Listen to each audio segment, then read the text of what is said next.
अब घर बैठे होगी ई मापी और भ्रष्टाचार करने वाले अधिकारियों की सीधे जाएगी कुर्सी। राज्यसभा मंत्री दिलीप जायसवाल की सबसे बड़ी चेतावनी। नमस्कार, आप देख रहे हैं स्टार टीवी बिहार। मैं हूं आपके साथ अपराजिता सिंह।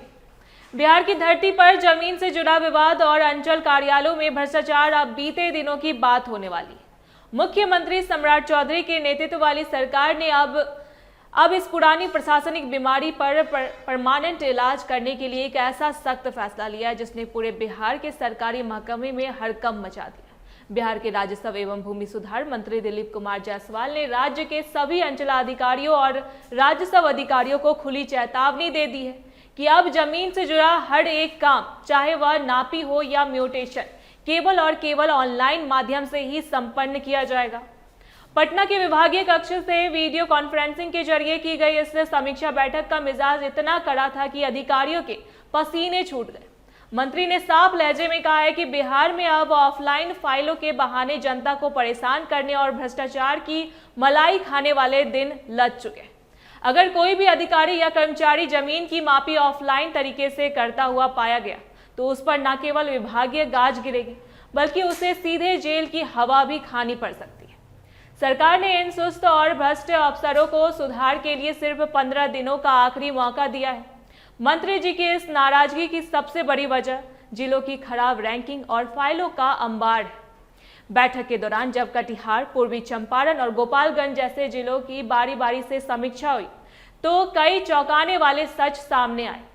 मंत्री इस बात से बेहद खफा दिखे कि एक ही जिले के भीतर दो अंचलों की कार्यशैली में जमीन आसमान का अंतर कैसे हो सकता है।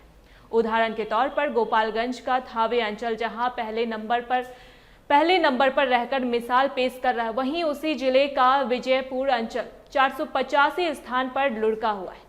यह साफ दर्शाता है कि कहीं ना कहीं कुछ अधिकारी जानबूझकर ऑनलाइन सिस्टम को ठप कर रहे हैं ताकि पुराने ढेर पर भ्रष्टाचार को बढ़ावा मिल सके।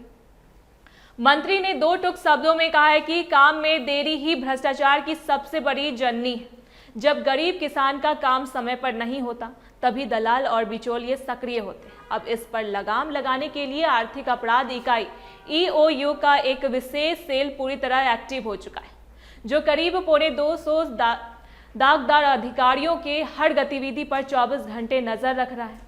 सम्राट सरकार की मंशा पूरी तरह डिजिटल पारदर्शिता लाने की है। मंत्री ने ई मापी व्यवस्था पर विशेष जोर देते हुए कहा है कि अब लोगों को अपनी जमीन नपवाने के लिए अमीन और कानून के पीछे महीनों तक नहीं भागना होगा। ऑनलाइन आवेदन के जरिए पूरी प्रक्रिया पारदर्शी होगी और खूनी जमीन विवादों की गुंजाइश भी खत्म होगी। इसके साथ ही परिमार्जन प्लस अभियान, बसेरा और ऑनलाइन म्यूटेशन जैसे महत्वपूर्ण कार्यों की भी बारीकी से जांच की गई। मंत्री ने जिलाधिकारियों को सख्त निर्देश दिया है कि वे अचानक अंचलों का दौरा करें और यह चेक करें कि अंचल अधिकारी अपने दफ्तर में मौजूद रहते हैं या नहीं। अक्सर यह शिकायत मिलती है कि साहब कुर्सी पर नहीं है, जिससे दूर दराज से आए लोगों को मायूस होकर लौटना पड़ता है। अब ऐसे लापरवाह अफसरों की रिपोर्ट सीधे मुख्यालय भेजी जाएगी और उनकी सर्विस बुक कर काला दाग लगाया जाएगा। बिहार के राजस्व विभाग का यह कायाकल्प अभियान आने वाले समय में आम जनता के लिए बहुत बड़ी राहत साबित होगा। अगर मंत्री जी की यह सख्ती जमीन पर सही तरीके से लागू हो गई तो बिहार में जमीन विवाद के कारण होने वाली हत्याओं और कोर्ट कचहरी के चक्करों में भारी कमी आएगी। यह 15 दिनों का समय एक आखिरी चेतावनी है, जिसके बाद बिहार के राजस्व विभाग में बड़े पैमाने पर तबादले, निलंबन और बर्खास्तगी देखने को मिल सकती है। सम्राट सरकार का मिशन एकदम क्लियर है, भ्रष्टाचार मुक्त बिहार और जनता का शासन। अब यह देखना होगा कि ये भ्रष्ट अधिकारी अपनी कार्यशैली बदलते हैं या फिर सरकार के हंटर का शिकार बनते हैं। विभाग के वरिष्ठ अधिकारियों को भी निर्देश दिया गया है कि वे IT सेल के साथ मिलकर सर्वर की दिक्कतों को दूर करें ताकि ऑनलाइन काम में कोई बहाना न बचे।